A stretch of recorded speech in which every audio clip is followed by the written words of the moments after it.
rumit apapun yang Anda rancang, kalau tidak ada benefitnya secara ekonomi, ya, tidak hanya ekonomi sebetulnya ya, benefit secara umum, itu akan percuma hasil rancangannya. Tahapan pemetaan sistem secara umum ada 5, mulai dari definisi permasalahan sampai nanti deployment. Deployment adalah pemaparan. Contoh misalkan, kalau Anda membuat spesifikasi teknis dari suatu produk, tentu saja kita harus merancang produknya dulu. Itu ada di definisi permasalahan sama kebutuhan sistem. Jadi untuk merancang produk, kita harus bereskan sekian masalah kebutuhan saja, kita rancang mau produknya, baru kita uji coba nanti, dan terakhir baru kita jual sebagai deployment. Begitupun kalau kita merancang suatu sistem produksi, misalkan juga sama. Dan di pertemuan kali ini kita akan membuka tahapan yang terdiri dari definisi permasalahan dan analisis kebutuhan sistem.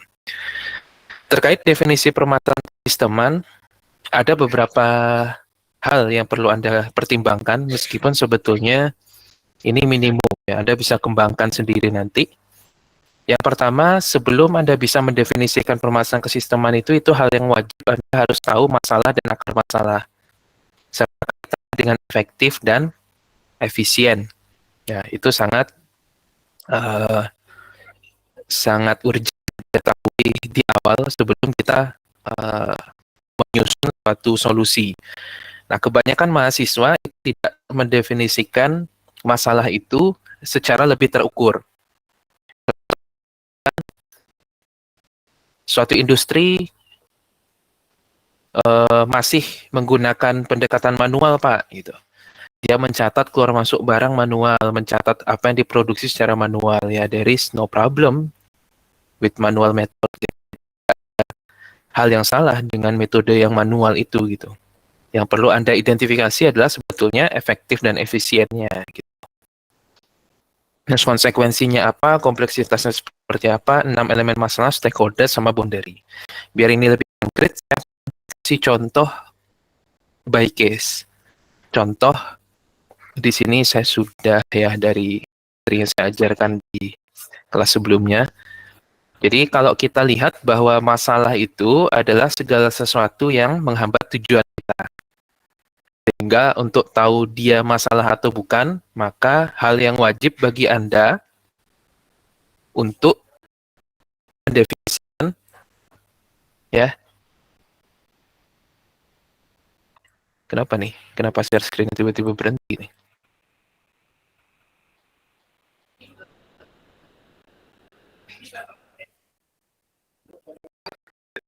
Oke, ya saya ulangi ya. Jadi nggak tahu kenapa share screen tiba-tiba berhenti. Ada 2 tujuan, analisis kondisi terkini dan identifikasi. Ini sudah tampil atau belum yang BOK ini tadi? Belum, Pak.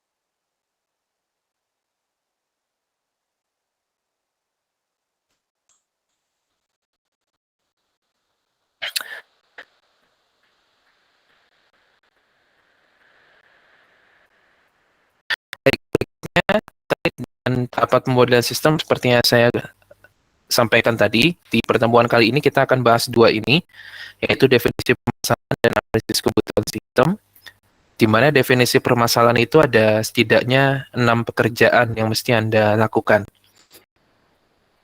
Ada masalah dan akar masalah, efektif versus efisien, hingga nanti boundary. Nah, yang pertama yang lakukan itu adalah kita harus tahu betul apa definisi masalah itu. Seperti yang saya sampaikan di pertemuan sebelumnya, bahwa masalah itu adalah sesuatu yang menghambat tujuan. Segala sesuatu yang menghambat tujuan kita sebut sebagai masalah. Tujuannya dulu. Nah, pada bidang keilmuan sistem, setiap sudut pandang itu pasti mempunyai tujuan yang berbeda-beda. Contoh misalkan kita berbicara sistem gudang aja. Maka sistem gudang itu pasti ada banyak subsistem di bawahnya. Ada subsistem yang mungkin administrasi pergudangnya, ada subsistem alokasi penyimpanannya, subsistem pengambilan barang ya, ada mungkin ergonomi juga di sana, ada alokasi orang dan seterusnya. Dari satu subsistem, dari satu sistem gudang saja. Nah, kalau kita melihat masalah baik masing-masing subsistem ini tentu tujuannya akan berbeda. Ya. Nah, misalkan satu contoh kita mau menyelesaikan masalah alokasi penyimpanan.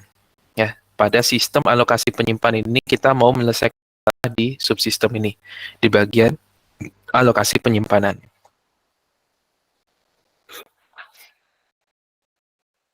Di bagian ini.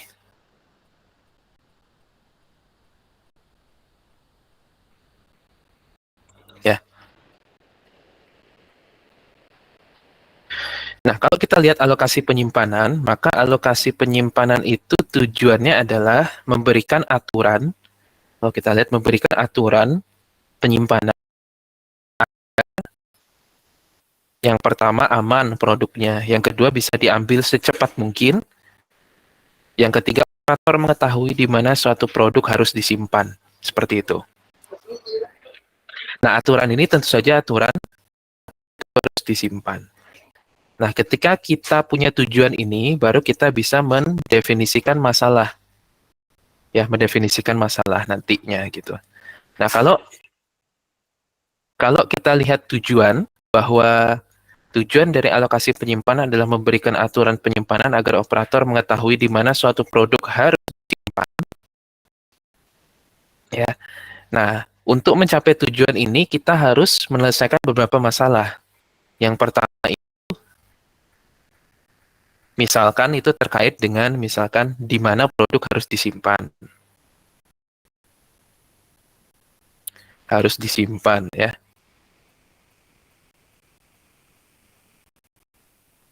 Yang kedua itu terkait contohnya kecepatan ya. Kecepatan pengambilan produk.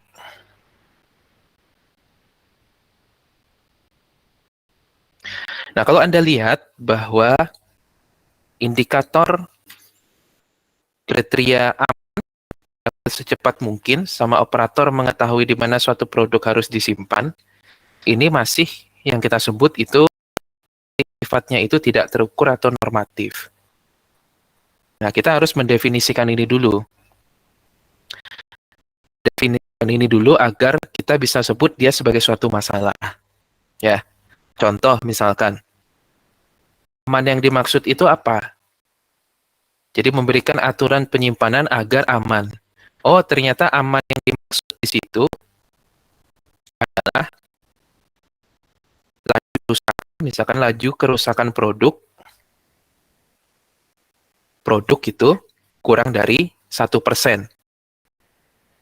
Nah, kalau ini belum ada, maka yang Anda lakukan adalah bikin standarnya ini dulu nih, aman ini apa? Spesifikasi produk. Ya, kalau aman kan sebetulnya arahnya ke kualitas ya, kualitas produk. Quality produknya. Dengan spesifikasi produknya. Terus diambil secepat mungkin. Nah, ini indikatornya apa? Indikatornya itu adalah bahwa pemenuhan pesanan dari gudang gitu ya, pesanan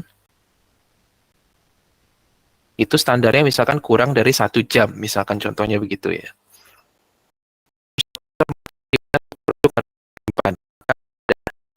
Aturan ya, aturan penyimpanan. Nah, dia akan jadi masalah. Yang harus Anda lakukan adalah Anda mendefinisikan kriteria aman ini apa, diambil secepat mungkin ini apa, ya, di mana suatu produk harus disimpan secara lebih terukur. Secara lebih terukur itu maksudnya dengan angka atau tidak mengandung dualitas makna gitu. Jadi kalau contohnya kita bilang aman, ya menurut kita belum mungkin aman, menurut orang lain belum tentu, gitu ya. Jadi harus kita konversi ke kalimat yang lebih terukur. Yang dimaksud aman, misalkan laju kerusakan produknya kurang dari 1%. Untuk diambil secepat mungkin, artinya pesanan kurang dari 1 jam. Serta ada aturan penyimpanan. Nah, standar-standar seperti ini harus dibuat terlebih dahulu, agar tujuan itu lebih terukur sehingga kita bisa tahu masalahnya apa. Karena standar dan spesifikasi itu adalah level paling bawah ya, untuk bisa mengetahui bahwa itu ada masalah gitu dari suatu tujuan. Nah, contoh misalnya, laju kerusakan produk 1%. Ya, memberikan aturan penyimpanan agar aman. Kalau laju kerusakan produk lebih dari 1%, maka dia akan memenuhi kriteria aman ini.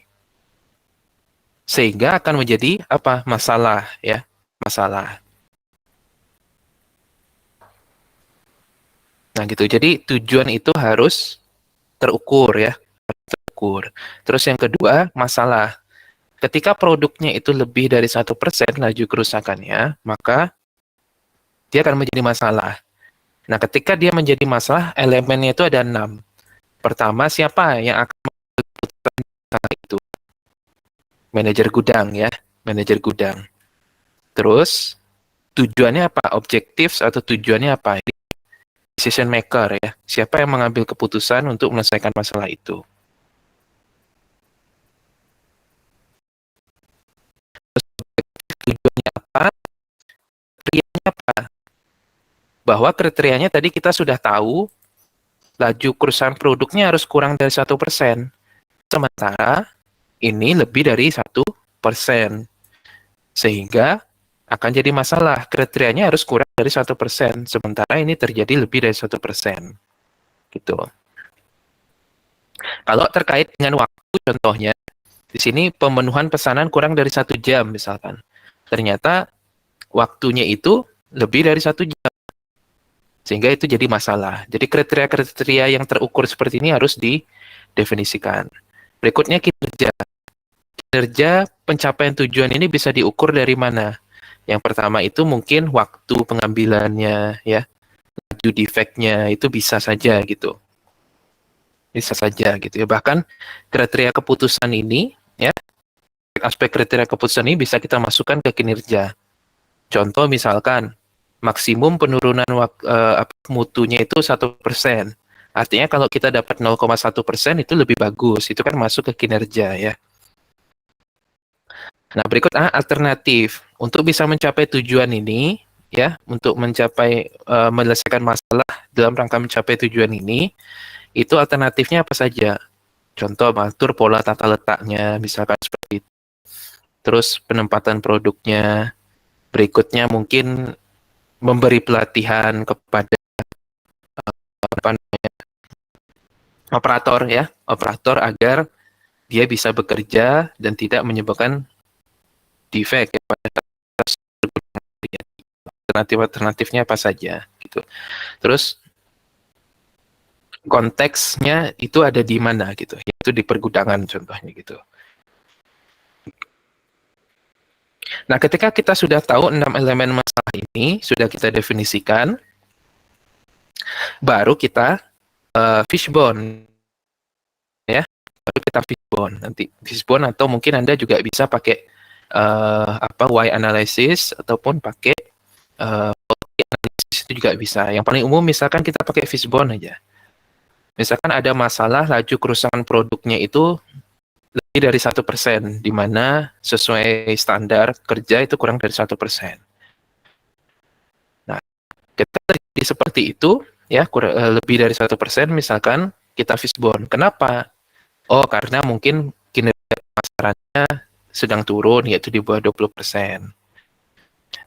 Terus mungkin contohnya penyimpanannya terlalu lama itu maksudnya harusnya 20 hari, tapi harusnya mungkin 10 hari, tapi dia bisa di 20 hari, seperti itu.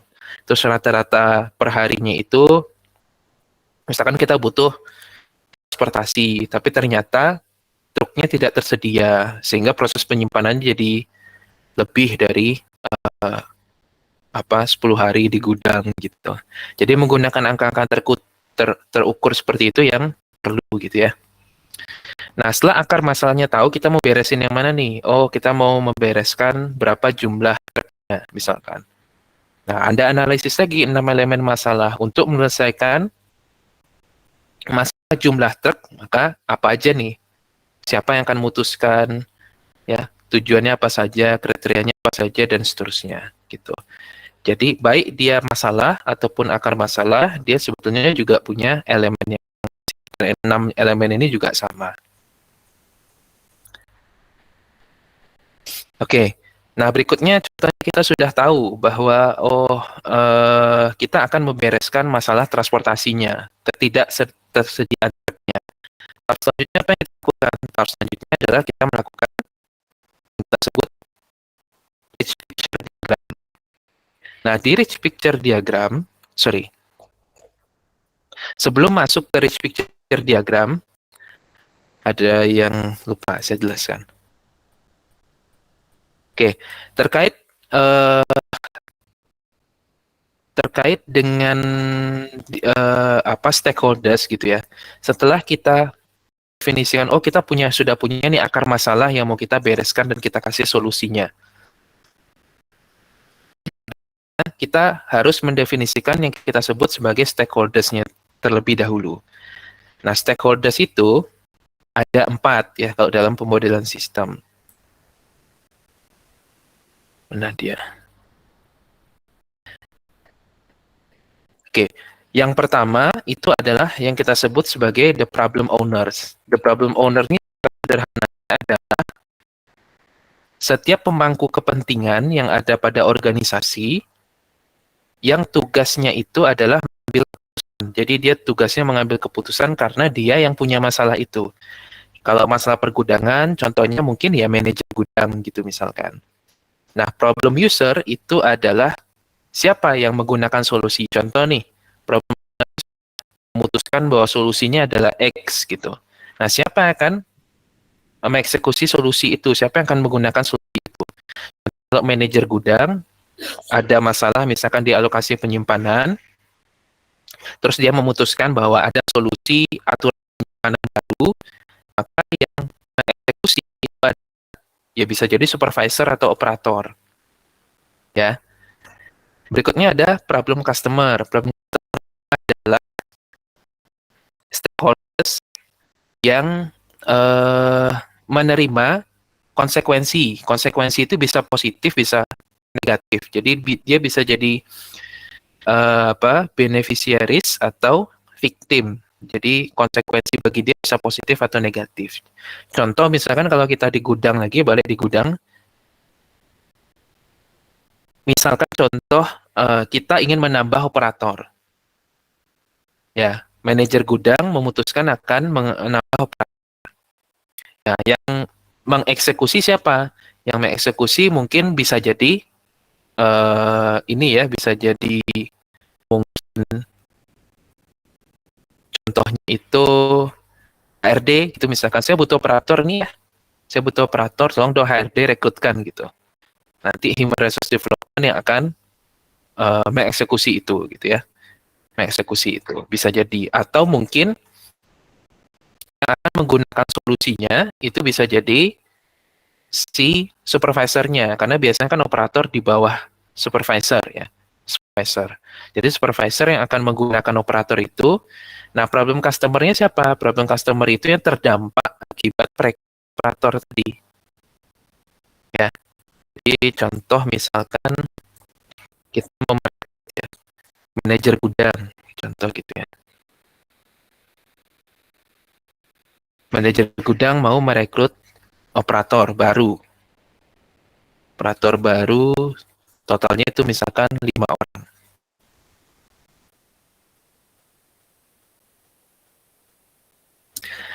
Nah, ini manajer ini kita sebut sebagai problem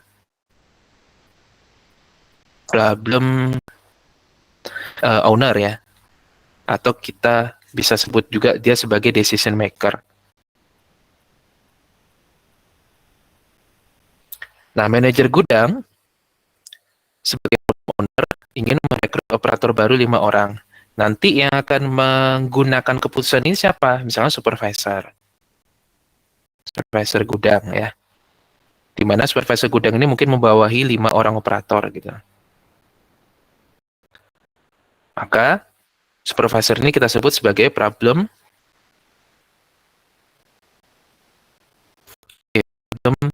user.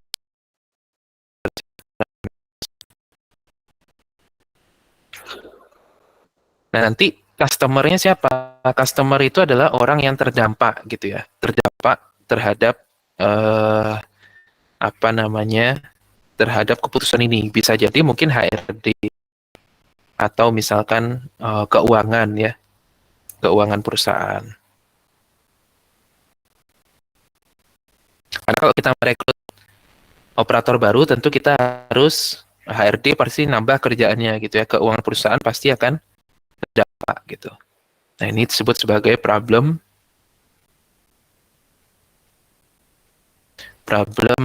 customer ya. Nah, yang terakhir kita sebut itu sebagai problem users. Ya, problem analyst. Nah, problem analyst itu adalah orang yang memberikan solusi ya. Nah, solusi ini kita sebut sebagai dia problem analyst. Yang memberikan solusi pada decision maker. Bisa jadi problem analysnya itu juga sebagai problem owner gitu. Jadi dia punya masalah, dia ngasih solusi. Atau bisa jadi manajer gudangnya minta tolong sama supervisor gudangnya supaya nolongin gitu ya. Menghitung atau merekrut karyawan baru gitu.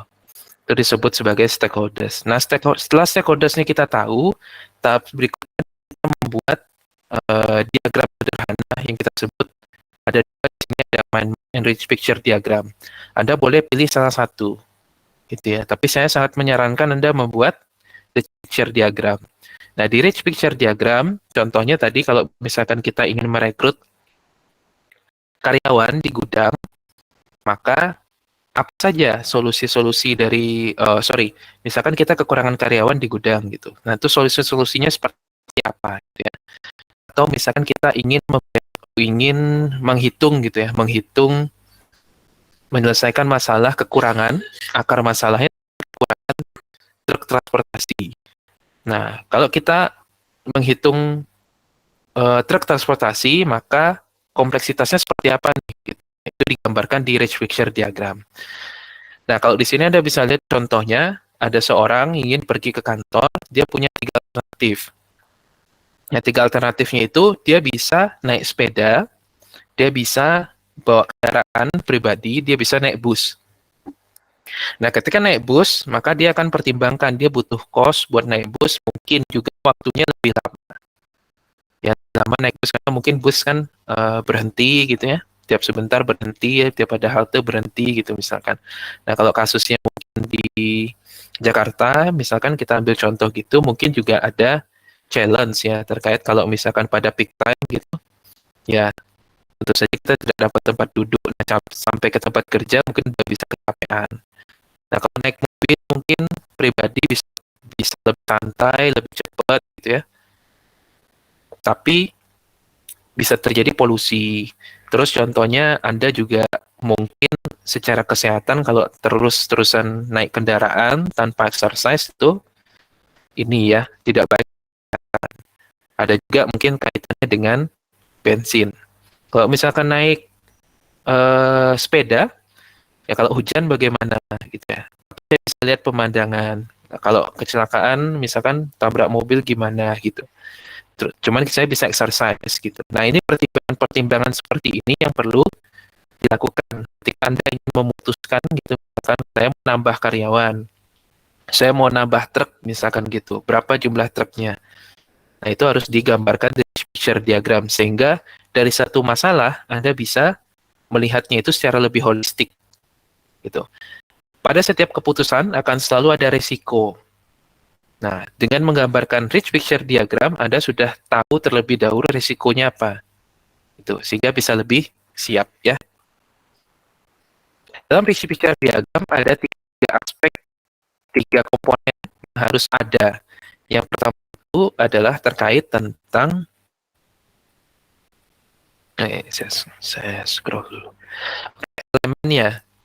Jadi elemen ini semua aspek atau komponen yang terlibat pada situasi tersebut. Ya, jadi semua aspek atau komponen yang terlibat pada situasi tersebut itu disebut sebagai element of structure gitu.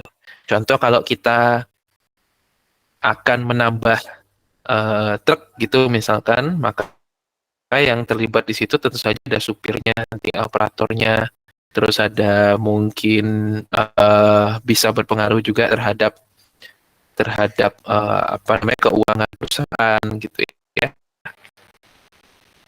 Itu strukturnya apa saja. Lalu berikutnya ada elemen of process. Nanti prosesnya apa saja. Jadi di rich picture diagram itu selain ada structure komponen-komponennya itu harus ada prosesnya juga yang kita gambarkan di situ ya. Proses saja itu tentu saja bentuknya flow.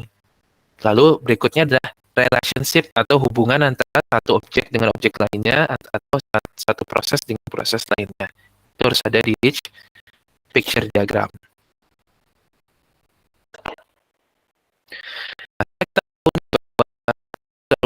Apa gitu ya kondisi yang kita hadapi dan kita putuskan bahwa oh saya akan mengambil keputusan ini saja gitu. Nah jadi membuat fishbone diagram ya Anda analisis stakeholdersnya siapa saja lalu dibuat rich picture diagramnya dari ini ya fishbone diagram ini misalkan gitu ya Anda putuskan Anda mau menggunakan atau menyelesaikan solusi masalah yang mana dan solusi yang mana gitu.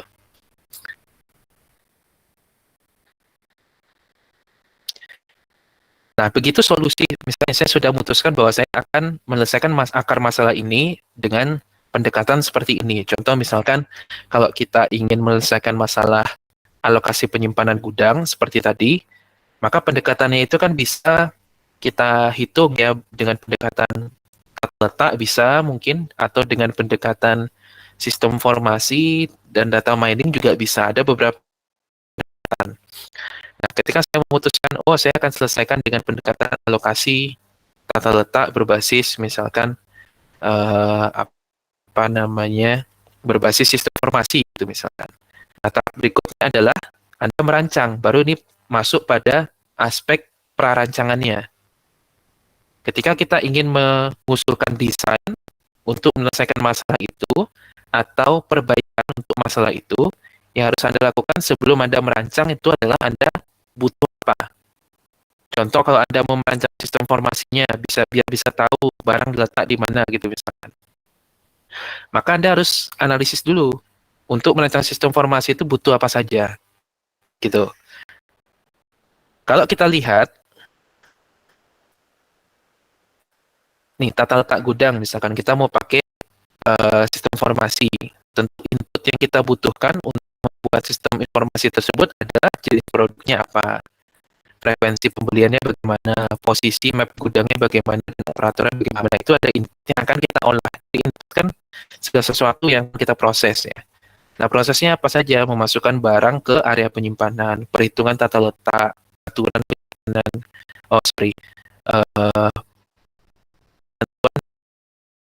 disimpan gitu. Itu kan proses ya. Terus outputnya standar tata letak gudang seperti apa. Nah, selain itu Anda harus definisikan juga seperti tadi kita definisikan tujuan, lalu stakeholders-nya ada 4 dan constraint-nya gitu. Jadi batasan area penyimpanannya berapa, batasan uangnya berapa. Berikutnya juga harus didefinisikan aturan. Jadi contoh misalkan produk yang beratnya, dimensinya sekian X, gitu, maka tidak boleh ditaruh di paling atas. Itu kan aturan-aturan ya, atau rule. Atau aturannya gimana gitu. Nah, seperti itu.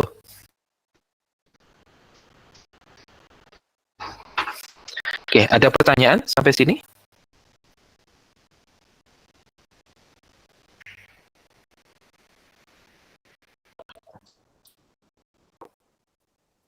Baik. Kalau tidak ada pertanyaan, ada satu exercise buat Anda semua. Jadi, silakan ya, silakan dibuka catatannya atau bukunya gitu ya. Nanti akan saya sampling satu atau dua orang untuk menjelaskan kepada saya terkait eksersis ini. Oke, waktunya 15 menit. Anda lihat di sini ada gambar. Ntar saya atur dulu biar sedikit lebih profesional. Di sini ada gambar ya. Dari satu gambar ini Anda lakukan tentukan sudut pandangnya. Jadi sudut pandangnya ini sistem apa? Ya, sistem apa? Nanti di breakdown menjadi subsistem-subsistem. Lalu ambil satu sistem tujuannya apa? Misalnya saya contohnya di sistem gudang saya ambil satu subsistem alokasi penyimpanan. Nanti tujuan dari alokasi penyimpanan itu apa? Lalu 6 elemen masalah ya. Tujuannya apa? Elemen masalahnya apa? Ada identifikasi akar masalahnya. Lalu tentukan stakeholders-nya. Tadi stakeholder ada 4 ya. Ada apa? Problem owner atau decision maker nih. Ya, ada problem users, ada problem customer, ada problem analis. Nah, itu ya setelah stakeholders ditentukan, tentukan akar masalahnya. Semua kriteria, contoh misalkan defect-nya harus dibuat 1%, atau mungkin jumlah produksinya harus sekian pieces, itu boleh Anda asumsikan. Itu yang penting kan ini tujuan harus terukur ya.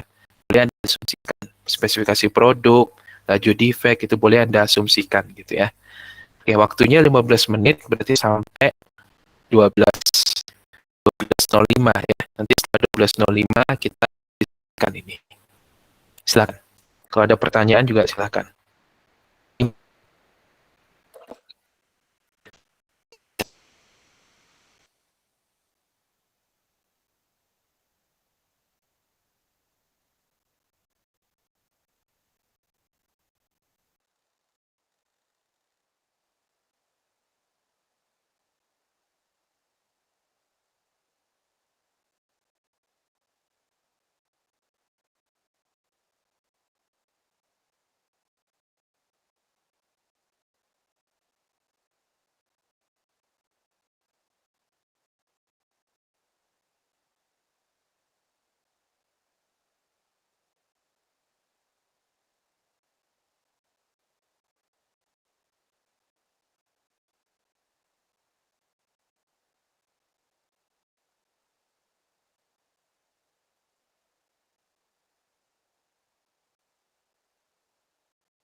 Baik,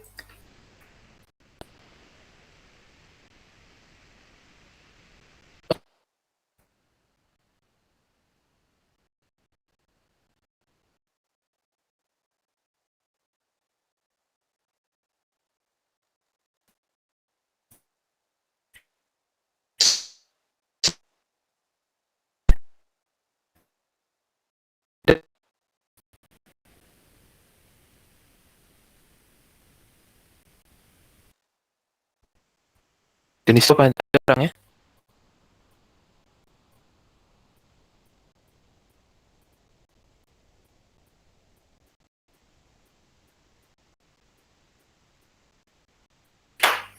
Nggak ada ya orangnya ya.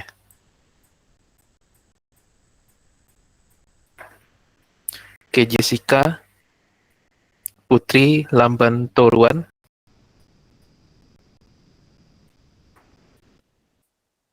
Jessica orangnya ada?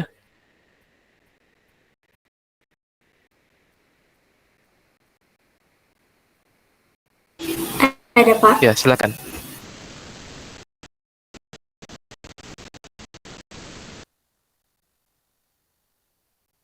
Silakan Jessica.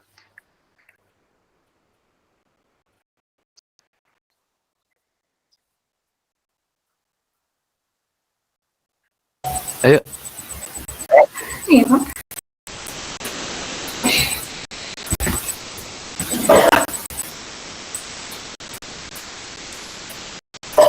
ayo bacakan aja yang udah dikerjakan.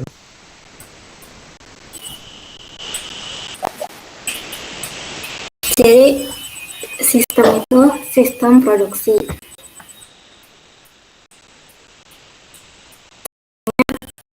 Untuk pekerjaan yang efisien dan prosesnya berhasil, itu tidak ada produk gagal. Selanjutnya, 6 elemen masalah. Yang pertama, decision maker, yaitu manajer produksinya. Yang kedua, objektif, yaitu efisiensi dari pekerjaan tersebut. Selanjutnya, kriterianya itu adalah dari produknya bisa digunakan dengan baik. Selanjutnya, kinerja. Untuk waktunya itu misal maksimal 3 jam untuk satu produk.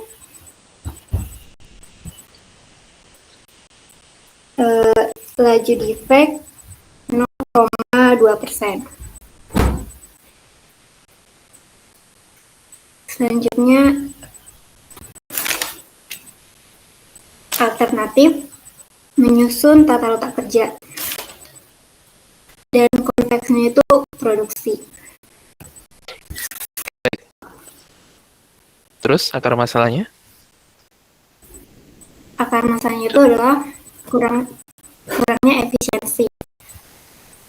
Produk yang tidak efisien dapat mengakibatkan pemborosan waktu, tenaga, dan bahan.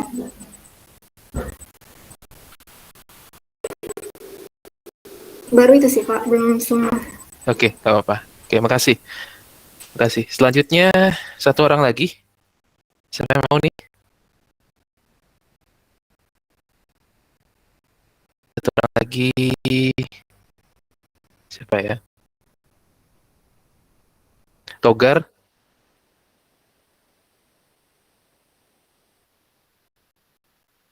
Penaik Togar. Togar Marcos. Di situ. Ya, silakan. Di sini saya mengambil itu dari sudut pandang ergonomi, Pak. Karena saya melihat itu tadi di gambar ada karyawan yang membungkuk-bungkuk gitu, Pak. Nah, ini tujuannya saya mengambil dari sudut pandang ergonomi itu untuk menerapkan posisi kerja yang baik, begitu, Pak. Yang dimana dalam ergonomi itu diperuntukkan untuk EASNA gitu. Yang dimana ada yang namanya aman, nyaman, efisien, efektif, dan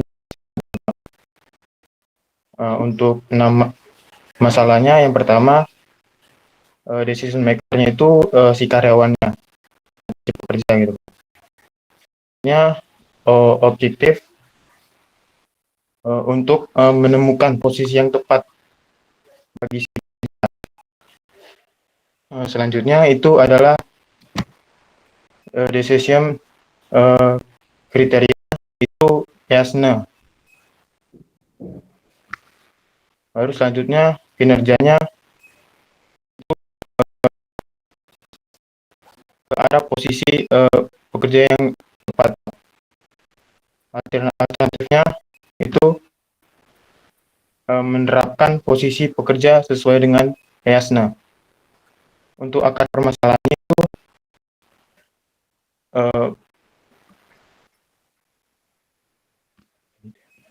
sebentar Pak.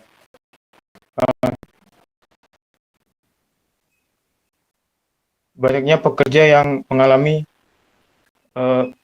sakit sklerosis maupun tulang belakang gitu Pak.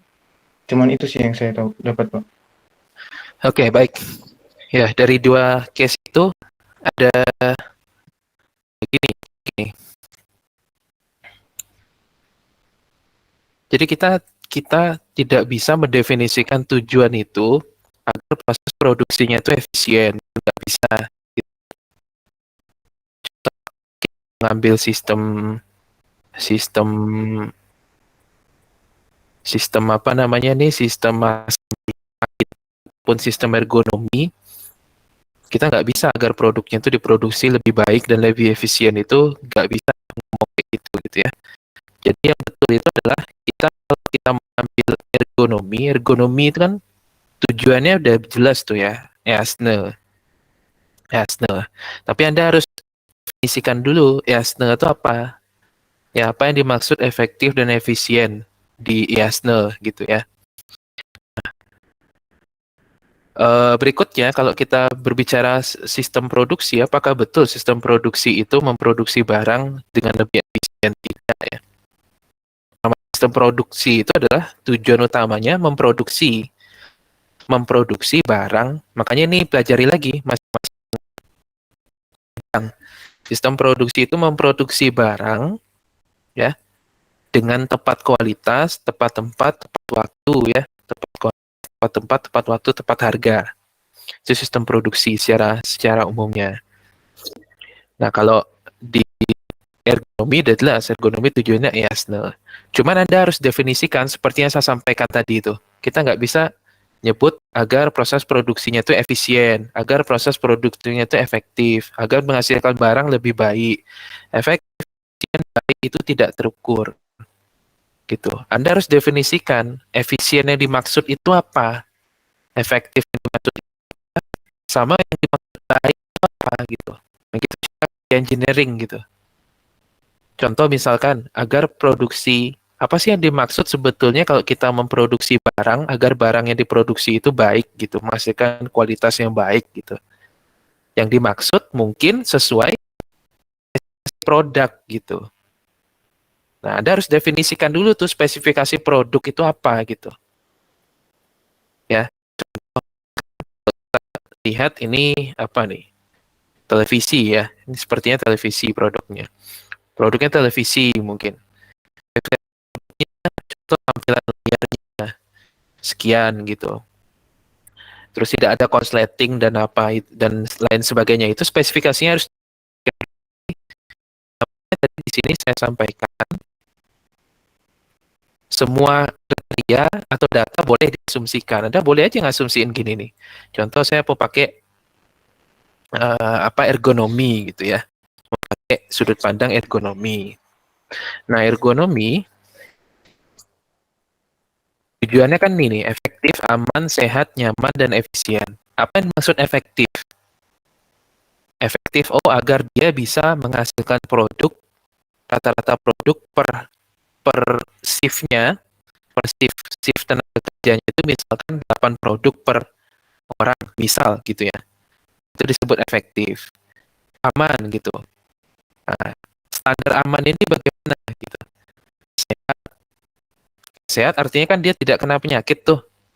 Nah, misalkan jumlah tenaga kerja yang kerja di sistem produksi itu untuk setiap bulannya yang terkena penyakit akibat kerja itu kurang dari kurang dari 2 orang gitu misalkan. Jadi 1 orang. Nah itu, jadi dibikin terukur seperti itu, aman, ada kecelakaan kerja, ya, nyaman gitu misalkan. Ya, nyaman, jadi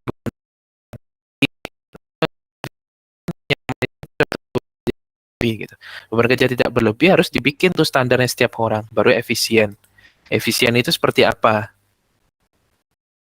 Dia kerja gitu contohnya.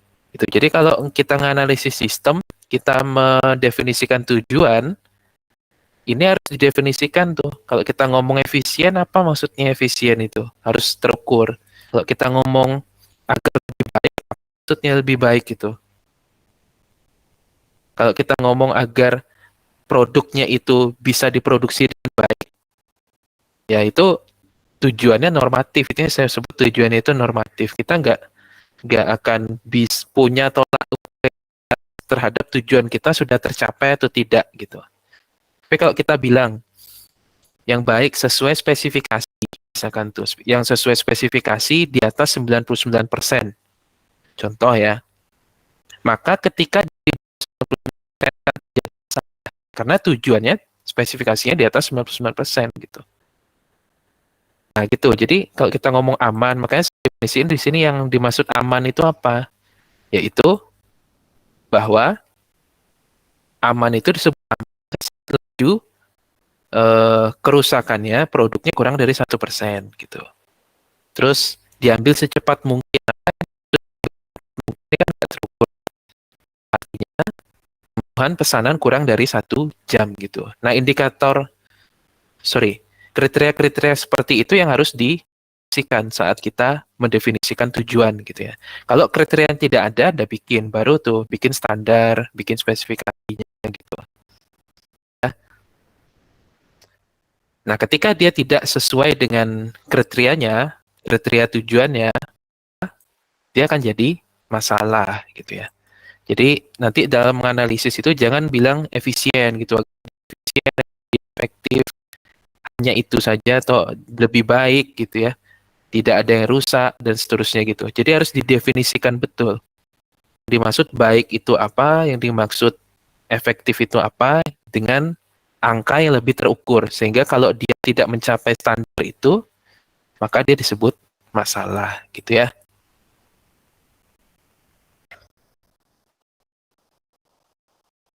Ngerti ya, Tigor sama siapa nih? Tadi saya kasih lagi, Pak, ya. Ya, Tigor dulu deh. Tigor ngerti nggak yang saya sampaikan tadi? Cukup mengerti, Pak. Ya, jadi definisikan dengan lebih terukur gitu, sehingga kita bisa tahu bahwa tujuan itu tercapai atau tidak gitu. Jadi jangan taruh kalimat yang normatif. Pun kalau Anda harus menaruh kalimat yang normatif, definisikan yang normatif itu maksudnya apa gitu. Ya, ada pertanyaan nggak?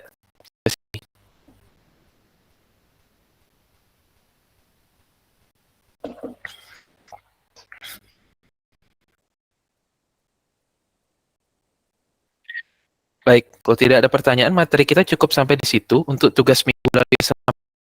Setelah saya evaluasi lagi materi perkuliahannya, sepertinya kita akan gabungkan saja dengan tugas ketiga ini, karena dia inline materinya, ya. Jadi, ya, mungkin saya unggah dulu nanti ya, jam setengah, mungkin sore ini saya masih ada kuliah, mungkin malam atau besok pagi bisa saya unggah. Ya. Terima kasih atas perhatiannya. Kelasnya saya tutup kalau tidak ada pertanyaan lagi. Ya, selamat siang. Assalamualaikum warahmatullahi wabarakatuh. Terima kasih, Pak. Terima kasih, Pak.